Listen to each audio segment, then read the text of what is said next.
True murder story. YouTube journalist Mukesh Chandrakar की हत्या की वजह जानकर उड़ जाएंगे होश। मुकेश चंद्राकर यूट्यूब पर बस्तर जंक्शन नाम से अपना चैनल चलाते थे और बस्तर जैसे दुर्गम नक्सल प्रभावित क्षेत्र में पत्रकारिता किया करते थे। जनवरी 3 को उनकी लाश स्थानीय ठेकेदार के सेप्टिक टैंक में पाई गई, जिसने पत्रकारों के बीच सनसनी फैला दी।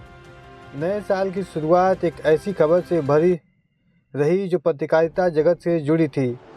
बस्तर के स्थानीय ठेकेदार के यहाँ सेप्टिक टैंक में एक पत्रकार की तैरती लाश मिली। यह लाश एक ऐसे युवा पत्रकार की थी जो बस्तर के दुर्गम इलाकों में स्वतंत्र पत्रकारिता करता था। ऐसे इलाके में जहाँ काम करने के अपने डर और खतरे होते हैं, मगर हैरानी यह कि मौत की वजह खूंखार नक्सली नहीं बल्कि सिस्टम का ही वो भ्रष्ट अंग था जिसमें हर कोई जूझता है। YouTube channel Bastar junction. बात 32 साल के मुकेश चंद्राकर की, जिनका बस्तर जंक्शन नाम से एक यूट्यूब चैनल था। करीब 1,67,000 के आसपास सब्सक्राइबर और 1 करोड़ से अधिक उन्होंने व्यूज़ पाए थे। इस चैनल पर साल 2021 से लेकर अब तक 486 वीडियोस डाले गए थे, जिसमें हालिया वीडियो 23 दिसंबर को डाली गई, जिसका शीर्षक था नक्सलियों ने हथियार के नोक पर युवक का किया अपहरण, फिर हत्या कर तालाब किनारे फेंक दिया शव। जाहिर है चैनल और पत्रकार अपने काम को लेकर खासे एक्टिव थे। मुकेश कभी कभी मेन स्ट्रीम चैनलों के लिए स्ट्रिंग का काम किया करते थे। आरोप है कि एक स्थानीय ठेकेदार सुरेश चंद्राकर ने 1 जनवरी को उन्हें अपने बीजापुर शहर के पट्टा नपारा आवास पर बुलाया था। उसके बाद से मुकेश लापता थे। अगले 3 दिन तक स्थानीय पत्रकार और उनके भाई मुकेश चंद्राकर, जो खुद भी पत्रकार हैं, गुमशुदगी को लेकर यहाँ वहाँ लिखते रहे। पुलिस में तहरीर दी गई तो जांच शुरू हुई।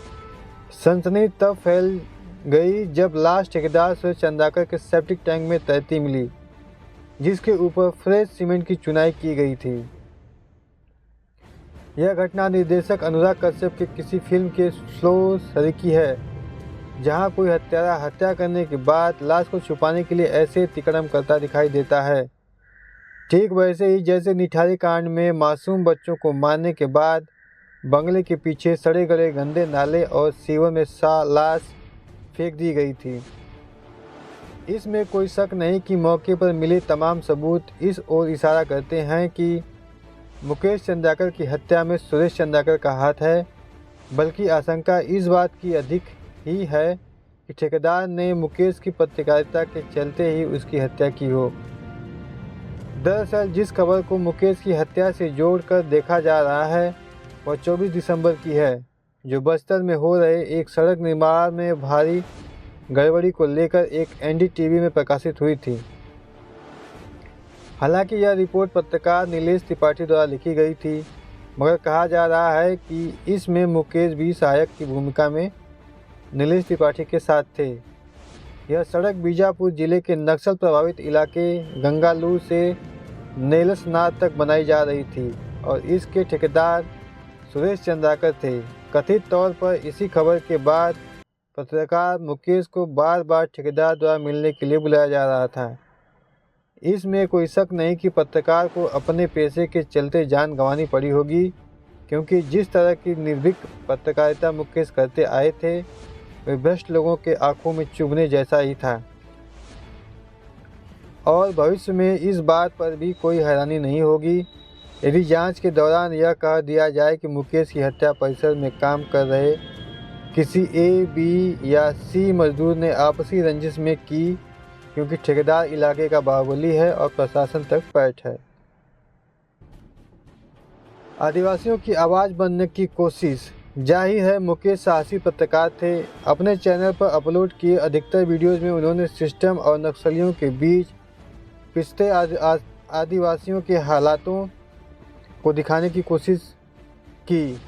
उदाहरण के लिए आदिवासियों की बेबसी के साथ सिस्टम और नक्सल संगठन की शव यात्रा, वाले थंबनेल वीडियो में वह एक ऐसी घटना पर रिपोर्ट बनाते हैं जिसमें एक बच्चे की मौत नक्सलियों द्वारा इलाके में लगाए प्रेशर आईडी की चपेट में आने से हो जाती है और इलाके की सड़क का हाल यह है कि परिवारजन को शव ले जाने के लिए 3 किलोमीटर पैदल रोड तक चलना पड़ता है।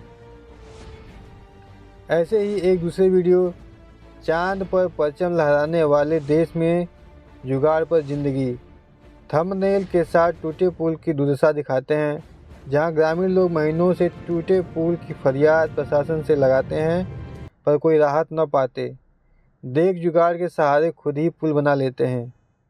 अपने हाल की वीडियो में वे नक्सल हिंसा में मारे गए एक बुजुर्ग के परिवार वालों पर स्टोरी कवर करते हैं।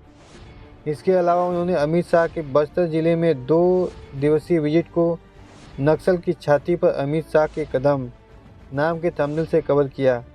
यह सारी रिपोर्टिंग बताती है कि वे निर्भीक काम करते आए थे, जिसका खामियाजा जान देकर उन्हें उठाना पड़ा, और तब भी जब राज्य में पत्रकार सुरक्षा अधिनियम कानून लागू है। जिम्मेदार मेनस्ट्रीम मीडिया भी। आज जिस तरह मुकेश की हत्या हुई है उसके लिए जिम्मेदार कहीं न कहीं मेनस्ट्रीम मीडिया भी दिखाई देती है। बीते कुछ सालों में उसने अपनी इमेज बुरी तरह गिराई है, जो 180 देशों में शर्मनाक 159वें नंबर पर है। मसलन तमाम चैनल अब न्यूज़ रूम में कन्वर्ट हो गए हैं, जहां पत्रकार कम और चीखने चिल्लाने वाले एजेंडाधारी एंकर ज़्यादा दिखाई देते हैं। 4 पैनलिस्ट बैठाकर 1 घंटा काट दिया जाता है। खबर व जानकारी के नाम पर धार्मिक वर्षें दिखाई जाती हैं। इस चलते संस्थागत पत्रकार लगभग गायब हो गए हैं। ये इन जगहों को छोड़कर यूट्यूब उद्यमी पत्रकार बन गए हैं। अब चेहरे पर पत्रकारिता हो रही है और इसी राह पर इस संस्थानों से छटके पत्रकार भी स्वतंत्र रूप से चल पड़े हैं। यहाँ न कोई संपादक है न संपादन। किस खबर पर रिवेन्यू आएगा और कौन सी न्यूज़ व्यूज़ देगी, कौन रियायत लेगा और कौन रडार में आएगा, अधिकतर खेल इसी का चलता है। यूट्यूब ने साधारण से मोबाइलधारी को भी पत्रकार बनने का अवसर दिया है। इसके कुछ फ़ायदे हैं, जैसे किसी संपादक से आदेश नहीं लेने पड़ते और मनमर्जी चलती है, पर कुछ नुकसान भी है, जिसमें एक नुकसान मुकेश चंद्राकर के रूप में सामने है। ऐसा नहीं है कि मुकेश की हत्या कोई इकलौता मामला है। पत्रकारों पर हमले बीते सालों में काफ़ी बढ़े हैं, पर स्वतंत्र पत्रकारिता के लिहाज से यह हत्या ज़्यादा सनसनी इसलिए फैलाती है क्योंकि यूट्यूब में पत्रकारिता कर रहे पत्रकार भी चेहरे पर ही पत्रकारिता करते हैं। इनके अपने फॉलोअर्स और व्यूअर्स होते हैं। मसलन ठेकेदार के भ्रष्टाचार पर रिपोर्ट बनाने यदि इसी तरह की नौबत आई है तो यह सोचना भी ज़रूरी है कि आगे किसी दूसरे को ऐसी नौबत न देखनी पड़े।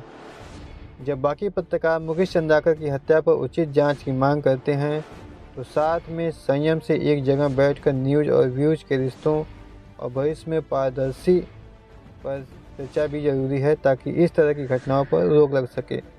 तो दोस्तों, यदि वीडियो आपको अच्छा लगा हो तो प्लीज़ चैनल को सब्सक्राइब कर लीजिए और बेल आइकन दबा दीजिए।